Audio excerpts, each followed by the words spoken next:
ભરૂચ શહેર લોઢવાડના ટેકરાના પાછળના ભાગે નદીના પટમાંથી 2 ઈસમને એ ડિવિઝન પોલીસે ઝડપી પાડ્યા હતા.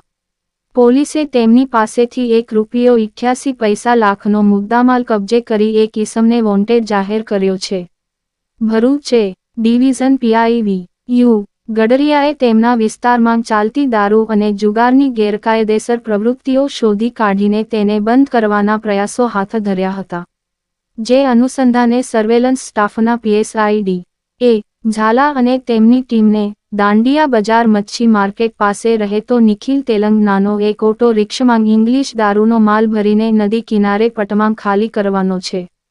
જે માહિતીના આધારે તે સ્થળે રેડ કરતા નદી કિનારાના પટમાં એક ઓટો રિક્ષા આવતી દેખાતા તેને રોકી ઘેરો કરી સાથેના પંચો રૂબરૂ રિક્ષા નંગ GJ16-7533 માંગ જોતા પાછળના ભાગે ઇંગ્લિશ દારૂ ભરેલા બોક્સ મળી આવ્યા હતા.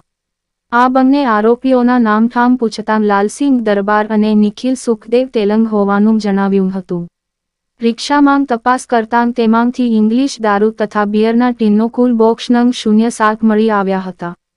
જ્યારે ભારતીય બનાવટના ઇંગ્લિશ દારૂ તથા બિયર ટીનની અલગ અલગ બ્રાન્ડની બોટલ તથા ટીન કુલ નંગ 156 જેની કુલ કી ₹28,080 નો પ્રોહી મુદ્દામાલ મળી આવેલ તથા મોબાઈલ નંગ 02 કી ₹10,000 તથા ઓટો રિક્ષા કી ₹1.50 લાખ મળી કુલ ₹1,88,080 નો મુદ્દામાલ કબજે કરીને ચાવજ ગામના અક્ષય નામના વ્યક્તિને વોન્ટેડ જાહેર કરી તેને ઝડપી પાડવાની કવાયત હાથ ધરી છે.